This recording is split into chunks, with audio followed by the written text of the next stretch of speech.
ರಾಮ ಮಂದಿರ ದೇಣಿಗೆ ಕಳ್ಳತನ ವಿವಾದ ವಿಚಾರ ಸಂಬಂಧ ಇದೀಗ ಎಸ್ಐಟಿ ರಚನೆ ಮಾಡಲಾಗಿದೆ. ಎಸ್ಐಟಿ ವರದಿಯ ಬಳಿಕ ಈಗ 8 ಮಂದಿಯ ವಿರುದ್ಧ ಎಫ್ಐಆರ್ ಆಗಿದೆ. ರಾಮ ಮಂದಿರ ದೇಣಿಗೆ ಕಳ್ಳತನ ಸಂಬಂಧ ಎಸ್ಐಟಿ ವರದಿ ಆದಮೇಲೆ 8 ಜನರ ವಿರುದ್ಧ ಎಫ್ಐಆರ್ ಆಗಿದೆ. ಎಫ್ಐಆರ್ ದಾಖಲಾಗ್ತಾ ಇದ್ದಂತೆ ಆ 8 ಮಂದಿಯನ್ನ ಅರೆಸ್ಟ್ ಮಾಡಿದ್ದಾರೆ. ಇವಾಗ ನಿನ್ನೆಯಷ್ಟೇ ಇದೇ 8 ಮಂದಿಯ ವಿರುದ್ಧ ಎಸ್ಐಟಿ ವರದಿಯ ಆಧಾರದ ಮೇಲೆ ಎಫ್ಐಆರ್ ಅನ್ನ ದಾಖಲಿಸಿದ್ರು ಪೊಲೀಸರು. ಎಫ್ಐಆರ್ ದಾಖಲಾಗ್ತಾ ಇದ್ದಂತೆ 8 ಜನನ್ನ ಅರೆಸ್ಟ್ ಮಾಡ್ಕೊಂಡು ಕರ್ಕೊಂಡ್ಬಂದಿದ್ದಾರೆ. ಸದ್ಯ ವಿಚಾರಣೆ ಮಾಡ್ತಾ ಇದ್ದಾರೆ. ಅಯೋಧ್ಯೆ ರಾಮ ಜನ್ಮಭೂಮಿ ಠಾಣೆಯಲ್ಲಿ ಎಫ್ಐಆರ್ ಆಗಿರೋದು.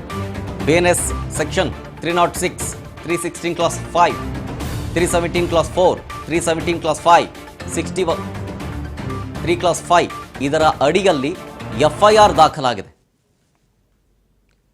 ಈಗ ಇಷ್ಟೂ ಸೆಕ್ಷನ್ನ ಅಡಿಯಲ್ಲಿ ಎಫ್ಐಆರ್ ದಾಖಲಿಸಿಕೊಂಡು ತನಿಖೆಯನ್ನು ಮಾಡ್ತಾ ಇದ್ದಾರೆ. 8 ಜನರ ಸ್ಟೇಟ್ಮೆಂಟ್ ಪಡ್ಕೊಳ್ತಾ ಇದ್ದಾರೆ. ರಾಮ ಮಂದಿರ ಟ್ರಸ್ಟ್ ಸದಸ್ಯ ಕೃಷ್ಣ ಮೋಹನ್ ಕೊಟ್ಟಿದ್ದಂತಹ ದೂರದು.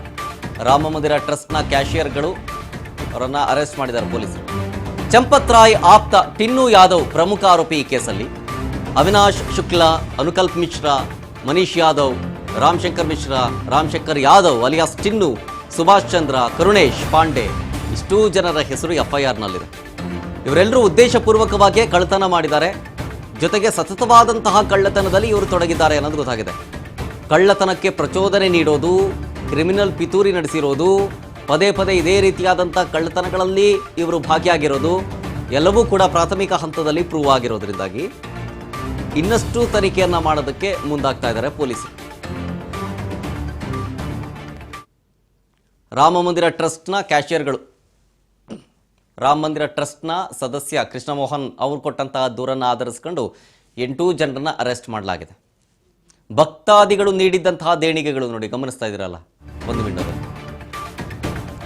ರಾಮ ಮಂದಿರ ದೇಣಿಗೆ ಹಗರಣದಲ್ಲಿ ಮೊದಲ ತಲೆದಂಡ ಆಗಿದೆ. ಈಗ ಪ್ರಧಾನ ಕಾರ್ಯದರ್ಶಿ ಸ್ಥಾನಕ್ಕೆ ಚಂಪತ್ ರಾಯ್ ರಾಜೀನಾಮೆ ಕೊಟ್ಟಿದ್ದಾರೆ. ರಾಮ ಮಂದಿರ ಟ್ರಸ್ಟ್ ಪ್ರಧಾನ ಕಾರ್ಯದರ್ಶಿ ಚಂಪತ್ ರಾಯ್ ಆಪ್ತನ ಬಂಧನದ ಬೆನ್ನಲ್ಲೇ ಚಂಪತ್ ರಾಯ್ ರಿಸೈನ್ ಮಾಡಿದ್ದಾರೆ.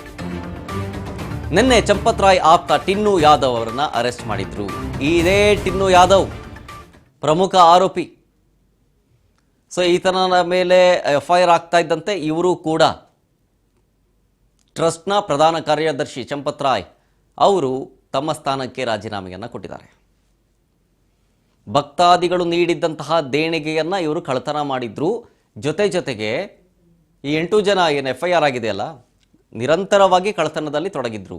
ಭಕ್ತಾದಿಗಳು ಕೊಡುವಂಥ ದೇಣಿಗೆ ಜೊತೆಗೆ ನಿರಂತರವಾಗಿ ಕಳ್ಳತನದಲ್ಲಿ ಭಾಗಿಯಾಗಿದ್ರು ಅಂತ. ಚಂಪತ್ ರಾಯ್ ಅವರ ಆಪ್ತ ಟಿನ್ನು ಯಾದವ್, ಈ ಟಿನ್ನು ಯಾದವ್ನೇ ಈ ಕೇಸಿನ ಪ್ರಮುಖ ಆರೋಪಿ. ಈತನ ಜೊತೆಗೆ ಅಂದರೆ ಟಿನ್ನು ಯಾದವ್ ಈತನ ಜೊತೆಗೆ ಅವಿನಾಶ್ ಶುಕ್ಲಾ, ಅನುಕಲ್ಪ್ ಮಿಶ್ರಾ, ಮನೀಶ್ ಯಾದವ್, ರಾಮಶಂಕರ್ ಯಾದವ್ ಅಲಿಯಾಸ್ ಟಿನ್ನು ಆತನೇ, ಸುಭಾಷ್ ಚಂದ್ರ, ಕರುಣೇಶ್ ಪಾಂಡೆ ಇಷ್ಟು ಜನರ ವಿರುದ್ಧ ಎಫ್ಐಆರ್ ದಾಖಲಾಗಿದೆ. ಡೀಟೇಲ್ಸ್ ಕೊಡ್ತಾರೆ ಇದ್ರ ಬಗ್ಗೆ ಇನ್ನಷ್ಟು ಡೆಸ್ಕಿಂದ ನಮ್ಮ ಪ್ರತಿನಿಧಿ ಶಿವು ಲೈವ್ನಲ್ಲಿ. ಶಿವು, ಈಗ 8 ಜನರ ವಿರುದ್ಧ ಬಿಎನ್ಎಸ್ ಸೆಕ್ಷನ್ ಅಡಿಯಲ್ಲಿ ಎಫ್ಐಆರ್ ಕೂಡ ಆಗಿದೆ. ಜೊತೆಗೆ ವಿಚಾರಣೆ ಮಾಡ್ತಾ ಇದ್ದಾರೆ.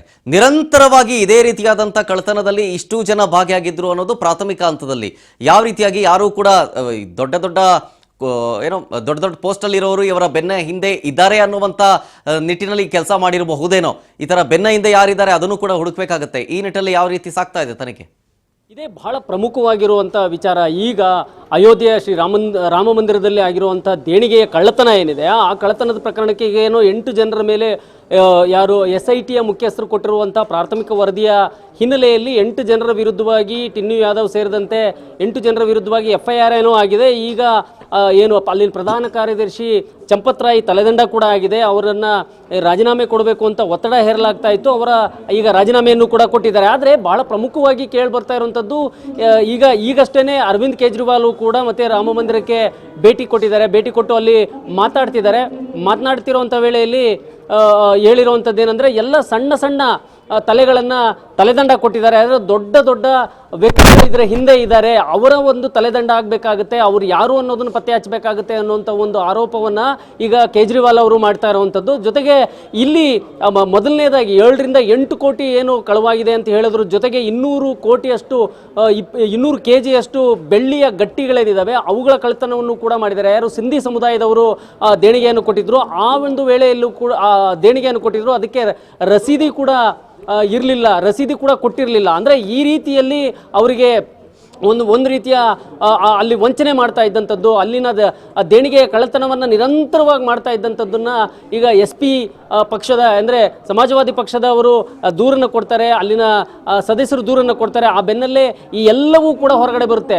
ಭಕ್ತಾದಿಗಳ ಎಲ್ಲ ಒಂದು ನಂಬಿಕೆ ಏನಿತ್ತು, ಅಲ್ಲ ಅಪಾರವಾದಂಥ ನಂಬಿಕೆ ಏನು ಇಟ್ಕೊಂಡು ಹೋಗ್ತಿದ್ರು, ಅಲ್ಲಿ ದೇಣಿಗೆಯನ್ನು ಹಾಕ್ತಾ ಇದ್ರು, ಅದು ಈ ರೀತಿಯಲ್ಲಿ ಕಳುವಾಗ್ತಾ ಇದೆ ಅನ್ನುವಂಥದ್ದು ಭಾಳ ಪ್ರಮುಖವಾಗಿ ಷರತ್ತು ಇದೆ. ಈ ಒಂದು ಪ್ರಕರಣದಲ್ಲಿ ನೋಡೋದಾದರೆ CCTVಗಳು ಸರಿಯಾಗಿ ಕೆಲಸ ಮಾಡಲ್ಲ, ಅಲ್ಲಿ ಕ್ಯಾಶ್ ಸರಿಯಾಗಿ ಹ್ಯಾಂಡಲ್ ಮಾಡಲ್ಲ, ಈ ಎಲ್ಲ ಅಂಶಗಳನ್ನು ಕೂಡ SIT ಪ್ರಾಥಮಿಕ ತನಿಖೆಯಲ್ಲೇ ಸಲ್ಲಿಸುತ್ತೆ. ಅಂದರೆ ಇಷ್ಟು ತಿಂಗಳುಗಳ ಕಾಲ ಗೊತ್ತೇ ಆಗಿರಲಿಲ್ವಾ ಅನ್ನುವಂಥ ಪ್ರಶ್ನೆ ಕೂಡ ಈಗ ಕೇಳಿ ಬರ್ತಾ ಇರೋಂಥದ್ದು.